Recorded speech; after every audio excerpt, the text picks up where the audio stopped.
নমস্কার। বঙ্কিমচন্দ্র চট্টোপাধ্যায় রচিত বন্দে মাতরম গান লক্ষ লক্ষ দেশবাসীকে ভারত মাতার সেবায় উদ্বুদ্ধ করেছিল। বন্দে মাতরম ১৫০ বছর আগে দেশমাতৃকার বন্দনায় রচিত বিশ্বসেরা বন্দনা মন্ত্র। লক্ষ লক্ষ ভারতবাসীকে তা দিয়েছিল মুক্তির উদ্দীপনা, আত্মত্যাগের প্রেরণা। ২০২৫ সালের ৭ই নভেম্বর তার সৃষ্টির ১৫০ বছর পূর্ণ হবে। এই উপলক্ষে দেশের মাননীয় প্রধানমন্ত্রী শ্রী নরেন্দ্র মোদীজির আহ্বানে ৭ই নভেম্বর ২০২৫ থেকে ৭ই নভেম্বর ২০২৬ পর্যন্ত সারা দেশ জুড়ে বর্ষব্যাপী বিভিন্ন কর্মসূচি গ্রহণ করা হয়েছে।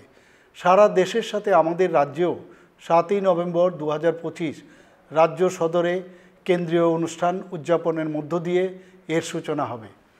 তাছাড়া ওই একই দিনে রাজ্যের সবকটি জেলা সদর, সব মহকুমা ও ব্লকের পাশাপাশি পুর ও শহুরে স্থানীয় সংস্থাসহ বিভিন্ন অফিস ও শিক্ষা প্রতিষ্ঠানগুলোতেও বন্দে মাতরম গান রচনার ১৫০ বছর পূর্তি অনুষ্ঠানটি উদযাপিত হবে।